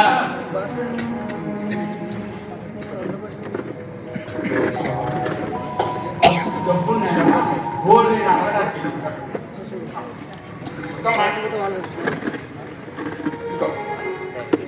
ఈ డబ్బులు ఖర్చుకి వచ్చు బాబా, ఉన్నాయి బాబా. పర్వాలేదు పర్వాలేదు ఉంచు. ఆల్రెడీ నేను అన్ని చూసుకుంటాడే నన్ను మాట్లాడినానే. నువ్వెక్కడ పనారా ఈ మట్టి కోసమా? ఈ మట్టి అంటే నాకు ప్రాణమయ్యా. తొలకరి జల్లు పడినప్పుడు ఈ మట్టి నుండి వచ్చే వాసనంతే నేలని చీల్చుకుంటూ వచ్చే మొలకలంటే ఇష్టం. పచ్చని చీరపరిచినట్టుండే పైరంటే ఇష్టమయ్యా. అయ్యా ఈ మట్టి నొక్కేసే నాదయ్యా.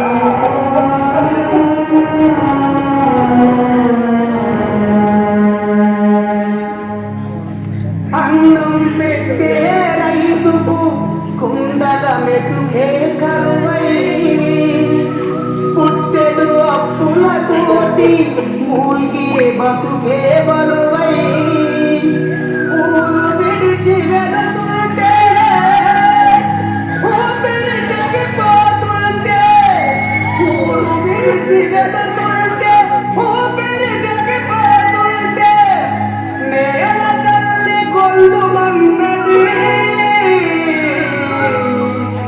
కన్నీళ్ళ వరద పొంగుతున్నది.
నీ కోసం ఎంతసేపు ఎదురు చూడాలి? ఇక రాయా ఆకలేసేస్తుంది.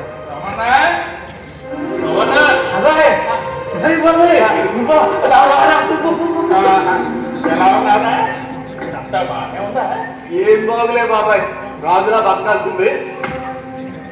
వాజ్పేయి కూడా పెట్టుకున్నారు. వస్తున్నాను సారు.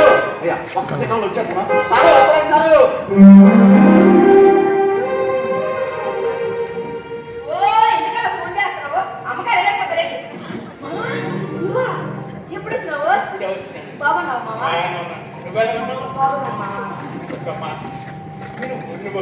5 సంవత్సరాలు అవుతున్నా ఆడో చూడాలి ఏడు చెప్పమంటామా మనిషి అయితే ఇక్కడే ఉన్నాడు కానీ మనసు అంతా ఊరి మీద ఉంచుకోవాలి.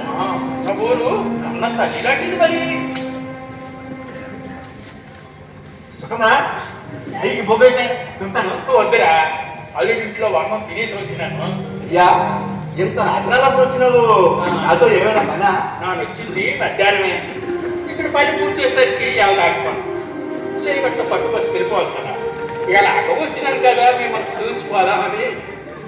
అయ్యా నిన్ను చూస్తుంటే ఊరిని చూసినంత ఆనందంగా ఉందయ్యా. అయ్యా ఊళ్ళోని ఒలేలో ఉన్నారా లేక నాలాగే పట్టు చేతితో పట్టుకొని వెళ్ళిపోనారా? 5 సిద్ధమని వచ్చాను. ఇన్నాళ్ళు నీళ్ళు లేక మోసలు పోనారు కదా. ఇప్పుడు ఆ సమస్య తీర్పడాలా అంటే పూర్తి అయిపోయినది. నీళ్ళు వచ్చేసి నీళ్ళు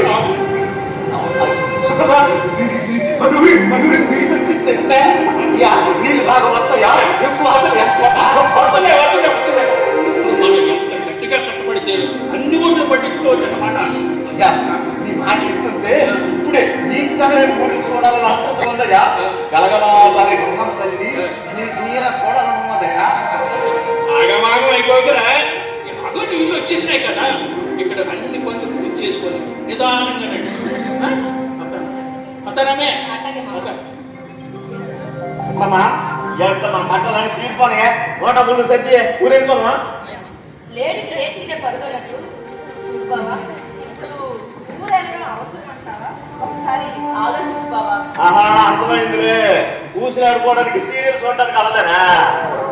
ఊరు వదిలేసి వచ్చినాను కాబట్టి ఏ సీకు సింటా లేకుండా ఇద్దరు హాయిగా బతుకుతుంది.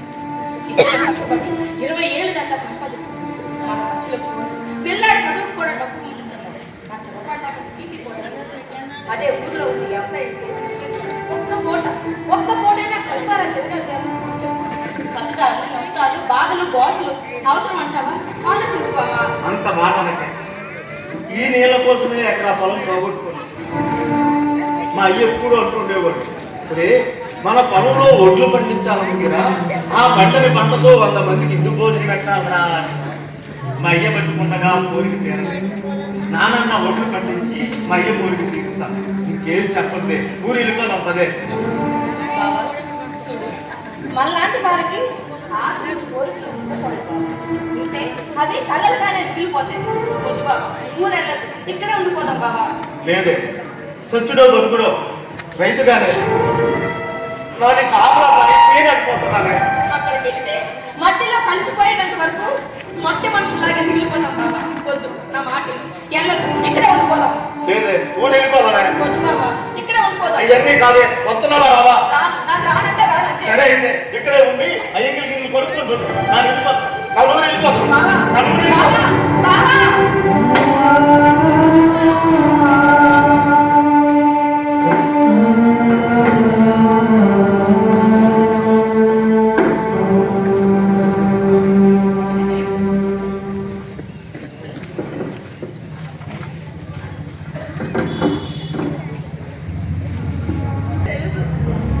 బావకి నానంటే ఇష్టం లేదు. ఆ వ్యవసాయం అంటేనే ఇష్టం. తల్లి పెట్టిన పేప కన్నా ఆలుమగల మధ్య ఉన్న అనుబంధం కన్నా నేల తల్లికి చాలా కఠిన. నిన్ను ఒగ్గేసి వచ్చేసినాడని మాటే కాదు వాడి మనసులో నీ మీద బెంగుతో వాడు పేరాల మీదకి తెచ్చుకొని ఎక్కడ చచ్చిపోతాడో వాడి పరిస్థితి ఎలా ఉందంటే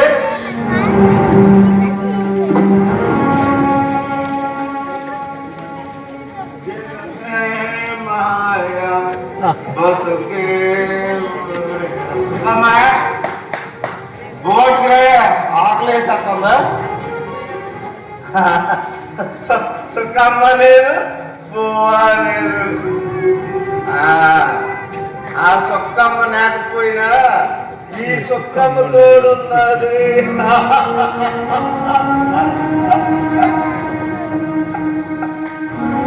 సుక్కమ్మ నువ్వు నా ప్రాణమే. నువ్వు లేదు బతుకు నాకైతే నాకు బతుకుంటే నాకు చచ్చిపోతా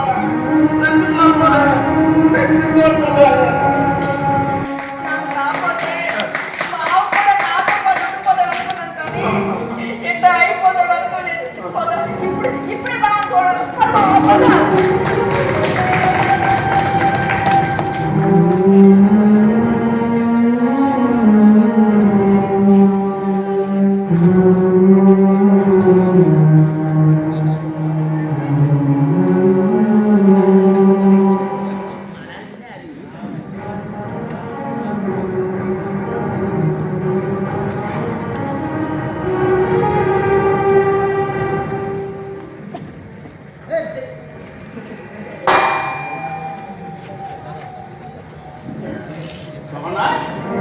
రమణ బావా బావా బావా బావా రమణ బావా బావా బావా బావా బావా బావా సోనా సోనా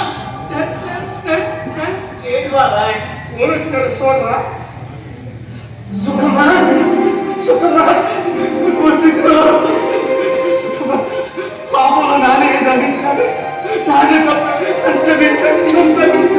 కాదు బాబు నన్నే క్షమించు. వ్యవసాయం అంటే నీకు ఎంత ఇష్టమో తెలుసు కూడా నానే నానే వద్దని చెప్పినాను. వ్యవసాయం అంటే నాకు ఇష్టం నాక్ కాదు బాబు. మళ్ళీ వ్యవసాయం చేసి ఎక్కడో నీ ప్యానల్ మీద తెచ్చుకుంటావో అని భయపడి కాదన్నాను. అంతే, నీ ఇష్ట ప్రకారమే వ్యవసాయం చేద్దాం. అట్టగేనా? చాలు చాలు కొంచెం చాలు కొంచెం పని చూడండి రా. అయ్యా నా చుక్కమ్మ నా ఇంటికి వచ్చేసినది, ఊరికి నీళ్ళు వచ్చేసినాయి. ఇప్పుడు నాకు ఏనుగులు కలవ వచ్చేసినది. అయ్యా ఎప్పుడు నుంచే వ్యవసాయం పని ప్రారంభించేద్దాం. నీళ్ళు వచ్చేసాయి కదా గమ్మనట్రా. అయ్యా భూమి తోమడానికి నాగలైతే ఉండగానే ఇడ్లు లేవే. పిచ్చోడా, ఈ రోజుల్లో ఎట్లతో భూమిని ఎవరితో దొరుకుతున్నాడు. చేతిలో డబ్బులు ఉండాలి కానీ అన్నిటికీ విషయం వచ్చేసినాయి. డబ్బు సర్దుబాటు చేసుకోరా. 101 వలస వెళ్ళిపోయి తిరిగి వచ్చేసిన కుటుంబాలు వీడితో కలిపి 101. నీళ్ళ వల్ల డెవలప్ అయ్యాడు. నీళ్ళ వల్ల నా వ్యాపారం కలకలకలకలకలలాడిపోతుంది. నీ పైన బాగుంది రామారావు. అదిగా లేకుండా 2 చేతులా సంపాదిస్తున్నా. ఎవరు ఖాళీగా ఉన్నా లేకపోయినా వడ్డీ వ్యాపారులు బ్యాండీ షాపులు ఖాళీగా ఉండకూడదు. అంటే అభివృద్ధి అయిపోదు. సరే కానీ పెట్టుబడి డబ్బుల కోసం ఏ ఊరిని అడగ నీకెంత కావస్తా అంతా నానే ఇస్తాను. నేను ఉన్నాను కదా. నానున్నాను అంతా రూపాయి ఒడ్డు పెట్టి మధ్య మాత్రం కొట్టివు. బాగుందా? చాలా బాగుంది. కొడుకు బాగుండాలా, కోడలు ఉన్నమయ్యాలి అన్నట్టు. అప్పులు కావాలా, వడ్డీ కట్టడం వచ్చారా? అప్పుల కోసం ఒకటే ఫోన్. అప్పులు తీర్చమని ఫోన్ చేసావుకో ఎవ్వరు ఎత్తరు. ఏంటి వాళ్ళు అలా చూస్తున్నావు? కొరికేసి 50 మొన్ననే కొన్నాను. 150,000. ఒకటోసారి మొత్తం మామ, రెండోసారి, మూడోసారి, వేసుకుని వడ్డీ వ్యాపారం స్టార్ట్ చేసినాడు 5 సంవత్సరాలు ఎలా ఎదుర్కొంటే మరి ఏంటనుకున్నాను, మనం వ్యవసాయం చేసి ఎకరా అమ్ముకుంటున్నాం. వాడు మనకి అప్పులు ఇచ్చి మన భూములన్నీ కొనేస్తాడు. వాడు ఇప్పటికి 50 ఎకరాలు ఆశ్రమే. మరి ఏంటనుకున్నా మొత్తం రా.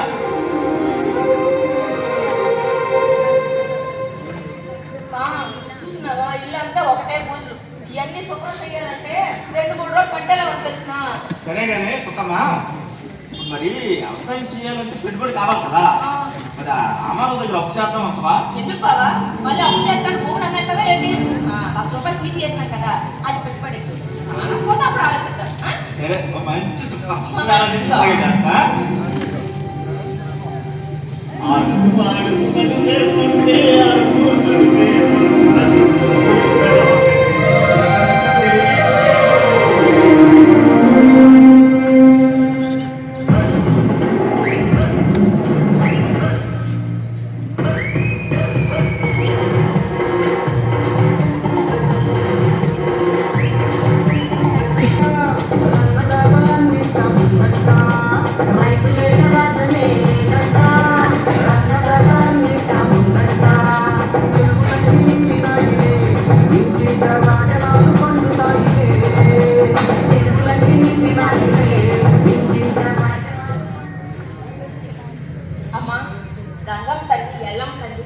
దయ వల్ల ఈ సంవత్సరం పంటలు బాగా పట్టుకున్నాయి.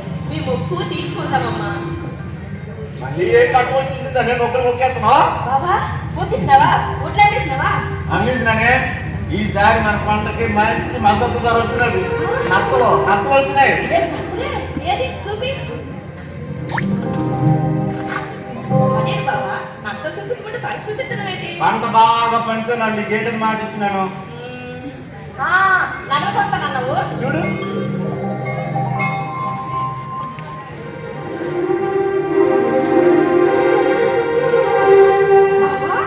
ఇన్ని నగలే నీకోసమే.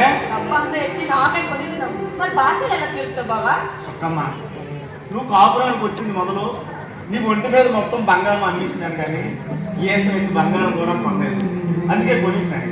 వచ్చి పంటలు వచ్చి లాభాలతో అప్పులు అని తీసేస్తాను. కానీ సుక్కమ్మ, ఓ 10 ఎన్ని ఎట్టుకొని రాయే, నేను చూస్తాను. ఇప్పుడు వద్దులే బాబా. అమ్మోటాలు జాగ్రత్త చేసినాక ఆనక ఎత్తుకుంటాను. అట్టగేనా? మా మంచి బాబా.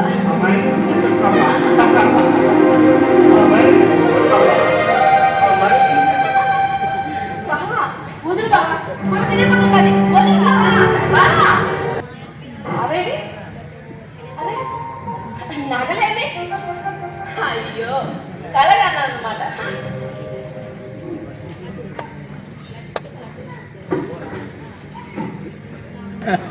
బాబా ఒడ్లు అమ్మేసినావా? నానెక్కడ అమ్మినాను? మరి లారీకి తోలికి ఒడ్లేసేసినావు బాబా? ఏడ్చేయలో బాధపడలేదే. ఏదైనా బాబా కాలంలో నీళ్లు పుణ్యమా అని ఈ సంవత్సరం పంటలు బాగా పండినాయి. ఏ పొలంలో చూసినా బండ్ల రాసులు కుప్పలే. ప్రతి రైతు అంటా కానీ ఒడ్లు ఎక్కువైపోనాయని ధరలు తగ్గించేసినారు. కొన్ని ఆధారకే అమ్ముదాం అనుకున్నా మిల్లులు కాడ, మార్కెట్ యార్డు కాడ ట్రాక్టర్లు బారులు తీరున్నాయి.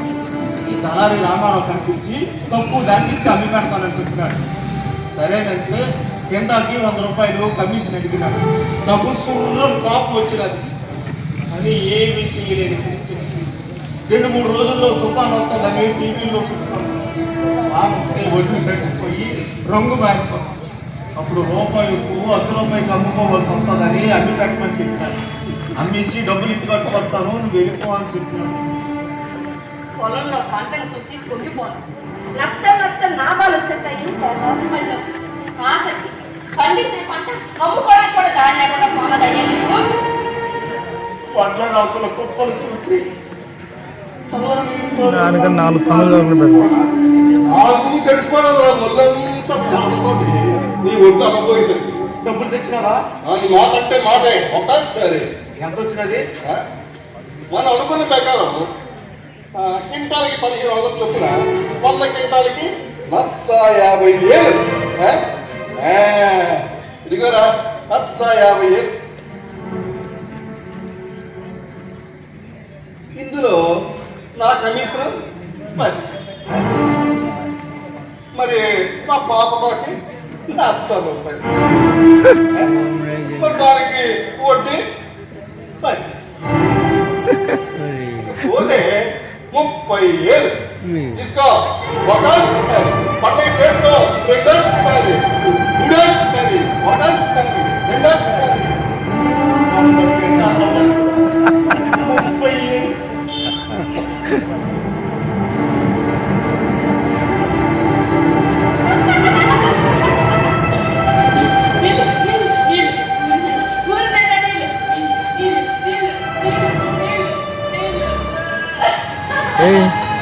ఎగిరేసింది నీళ్ళతో వ్యవసాయం ఏదెక్కడ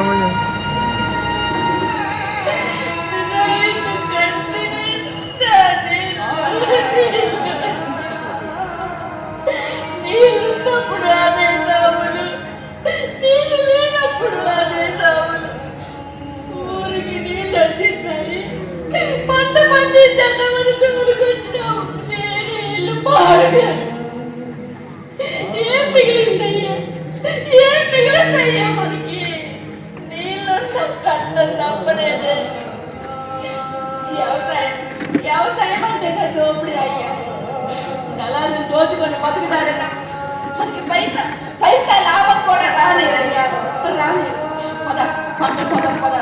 ఏంటో నువ్వు చెప్పేది? పంట పోయి మళ్ళీ కూలోడుగా బతుకుదామంటావా? రైతుడు రాజే, ఎవడు మోచేతి నీళ్లు తాగి బతకాల్సిన పని లేదు. ఇప్పుడు ఎక్కువ లాభం రాలేదు, వచ్చి పంటలు మాత్రం ఎక్కువ లాభం నాటుకోతాయండి. ఇంతవరకు వచ్చిన లాభం చాలు కానీ పట్టం పోదాం పదబావా. నాకు రానే రాకు నువ్వు రాకు రాకు నానే నానే ఏ పురుగుల మందు తాగి చస్తాను. అప్పుడు నా శవాన్ని ఈ భూమిలో పాడు పెట్టి అప్పుడు దాని మీద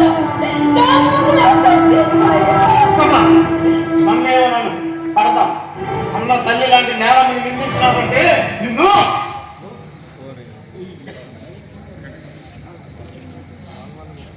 నన్ను కొట్టడం కాదయ్యా, నీకు చేతనైతే రైతుని దుస్థితికి తీసుకొచ్చిన వాళ్ళని కొట్టు. ధరలు తగ్గించి దగా చేస్తున్నా బుర్రకెక్కదయ్యా. ఎందుకంటే వ్యవసాయం అంటే నీకు ఎత్తనం అయిపోవాలి.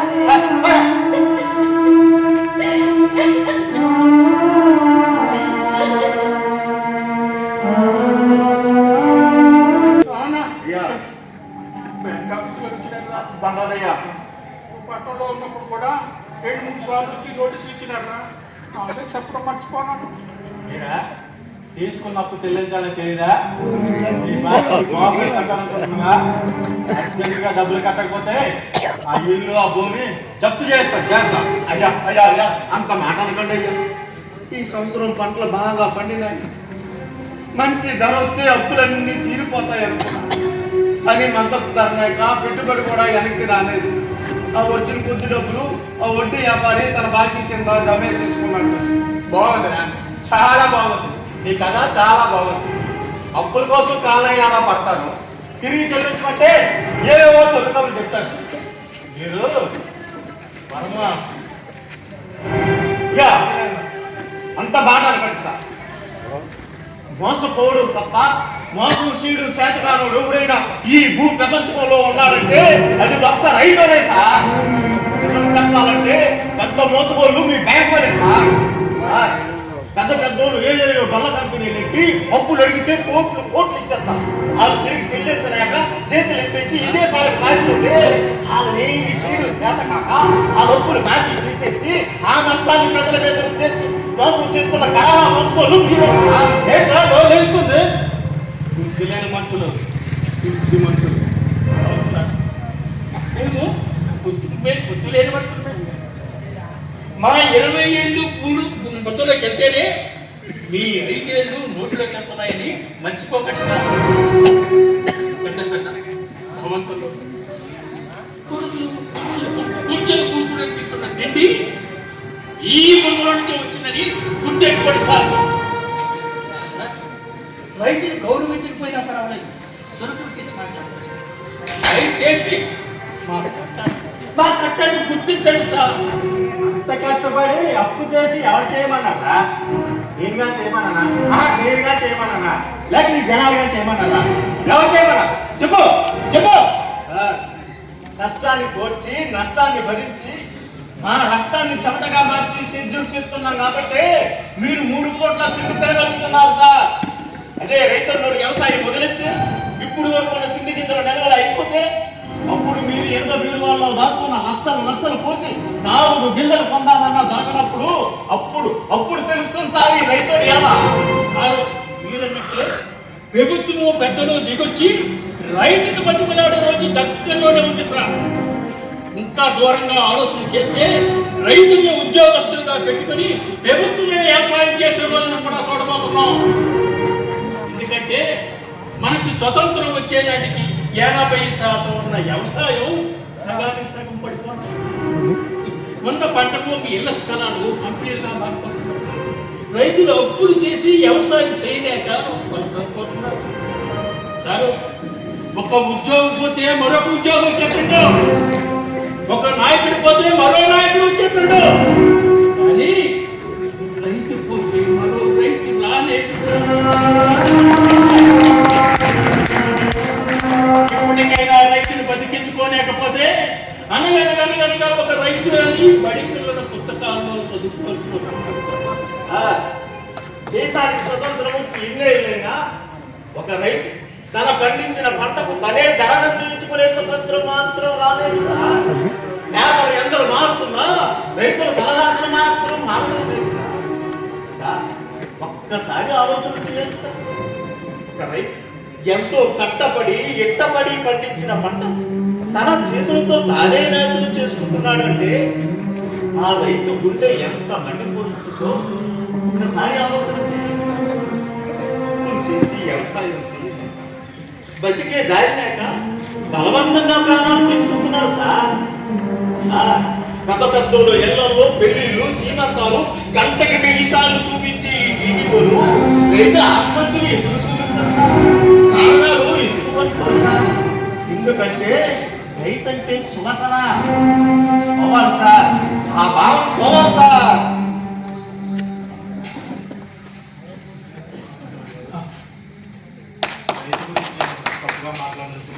అయ్యో అంత మాట సార్. సోమయ్య గారు ప్రస్తుతానికి 10,000 కట్టాలి, కొంతకాలం ఆపుతాను. మీరేమనుకోనంటే ఆ 10,000 నేనే కట్టాలి. వద్దు సార్, స్వామి ముందు చూపించి మమ్మల్ని బిచ్చగాలను చేయకండి. అయ్యా, ఈ 10,000 రూపాయలు మీ బాధ్యతలో జమ చేస్తే మిగిలిన డబ్బు తర్వాత చుక్కమ్మా, నన్ను క్షమించు బాబు. రైతు కడుపున పుట్టి కూడా రైతు కోసం తక్కువగా మాట్లాడినాను. చుక్కమ్మా, ఒక డాక్టరు, నాయుడు, ఇంజనీరు, కలెక్టర్ వీళ్ళందరి అవసరం ఈ జనానికి అప్పుడు మాత్రమే వస్తుంది. అని రైతు అవసరం ప్రతి మనిషికి 3 పూట్ల వస్తుంది. ఇంకా చెప్పాలంటే అందరినీ సంతగా చూసి ఆ దేవుడికి కూడా నైవేద్యం మన రైతోడే పండించాలి. అదే రైతు అంటే, అదే రైతు భక్తులు అంటే. పంటను సాగు చేసే చేతులు సంపదను పోగు చేయలేవు, సంపదను పోగు చేసే చేతులు పంటను సాగు చేయలేవు. రైతన్నోడే లేకపోతే ఈ ప్రపంచం అంతా ఏమైపోతుందో. అవును బాబాయ్, రైతు పరిష్కారం లేని సమస్యగానో ముగింపు లేని కథగానో మిగిలిపోకూడదు. రైతన్నోడు పారిపోకూడదు, పరుగులేస్తారు. వ్యవసాయాన్ని పరుగులెత్తించాలి. దేశం అన్ని రంగాల్లోనే అభివృద్ధి చెందుతుందా? ఒక్క వ్యవసాయ రంగంలోనే ఎందుకు అభివృద్ధి చెందడం లేదో ప్రభుత్వ పెద్దలు ఆలోచించేలా చేయాలి. విత్తనాల సేకరణ నుంచి పంట మార్కెట్కు చేరే వరకు ఆ బాధ్యత ప్రభుత్వాలే తీసుకోవాలి. తక్కువ వడ్డీకి ఎరువులు ఇవ్వాలా, సబ్సిడీకి రుణాలు ఇవ్వాలా. ముఖ్యంగా మద్దతు ధర ఇచ్చి రైతుకి అండగా నిలబడిన నాడు ఆత్మహత్యలు లేని భారతదేశాన్ని చూడగలుగుతాం. కానీ మన భాష ఓ ఎంత చెప్పు వినాలి. వినేటట్లు ప్రభుత్వ అధికారులకు మనందరం కలిసి తెలియపరచాలి. మనం ఉత్తరం రాస్తే ఏమైపోతుంది, ఒరిగేది ఏంటి అంత. మన ఒక్కరమే కాదు బాబాయ్, సామాజిక బాధ్యతగా మీలో ప్రతి ఒక్కరూ ఉత్తరంలో ఉద్యమంలో పాల్గొంటే ఈ సమస్యకు పరిష్కారం దొరుకుతుంది, మనకు న్యాయం జరుగుతుంది. వ్యవసాయం చేద్దాం. మనమే కాదే, మన బిడ్డ శాతం కూడా వ్యవసాయం చేద్దాం. జై కిసాన్, జై కిసాన్. ఇది ఎడమగడ్డ డెమోక్రటిక్ అసోసియేషన్ తుంగతుర్తి విశాఖపట్నం వారి నాయకుల నీళ్లు. Thank you. మా యొక్క తొర్రూరు ప్రేక్షకులకు అందించినందుకు వాళ్ళ వ్యక్తిగత పేర్లు నాకేం తెలియదు, సారీ. కానీ మేమైతే చాలా ఇన్వాల్వ్ అయిపోయినామండి. అసలు రియల్గా ఫెంటాస్టిక్. వారు ఒక్కొక్కరు అసలు వాళ్ళు ఏడుస్తున్నప్పుడు వాళ్ళ కంట్లల్లో మనము ఆ యొక్క కన్నీరు చూసాం మేము. అసలు వాళ్ళు పూర్తిగా లీనమైపోయారు, ఆ యొక్క యాక్టింగ్ చేశారు. అయితే నిజంగా కూడా వారు ఒక సామాజిక కోణంతో ఈ యొక్క నాటకాన్ని ప్రదర్శించారు. రియల్గా భారతదేశంలో ముఖ్యంగా తెలంగాణలో రైతుల యొక్క ఆత్మహత్యలు ఇప్పటికీ జరుగుతున్నాయండి. దాదాపు తెలంగాణ వచ్చినప్పటి నుంచి కొన్ని వందల మంది చనిపోయినారు. యాక్చువల్గా పరిష్కారం కూడా చూపిస్తే బాగుండని అనిపించింది. ఇక్కడ మనం టెక్నాలజీ వాడుకోవచ్చు, ఆర్టిఫిషియల్ ఇంటెలిజెన్స్ కావచ్చు. ఇట్లా అంటే ఇక్కడ రైతులు ఎక్కడ మోసం జరుగుతుందంటే విత్తనాలు తను చూస్ చేసుకోవట్లేదు, అంటే విత్తనాలను తను సెలెక్ట్ చేసుకుంటలేడు. రెండోది ఆ పంటలను పండించేటువంటి పద్ధతులలో ఎరువులను కూడా చూస్ చేసుకుంటలేడు. తర్వాత మార్కెట్లో జరుగుతున్నది ఏంటంటే ఏదైతే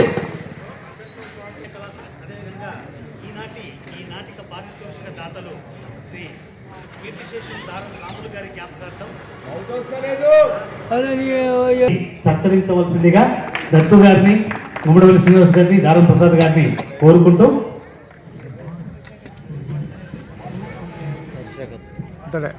వారికి జ్ఞాపికను బహుకరిస్తూ అదేవిధంగా మన 20,000 రూపాయలు పారితోషికం అందిస్తున్నాం. ఒకసారి గట్టిగా చప్పట్లు కొడదాం అందరం కూడా. Thank you very much. మీకు అందరికీ కూడా ప్రత్యేకమైన కృతజ్ఞతలు మా యొక్క చైతన్య సమఖ్య పక్షాన. Thank you very much.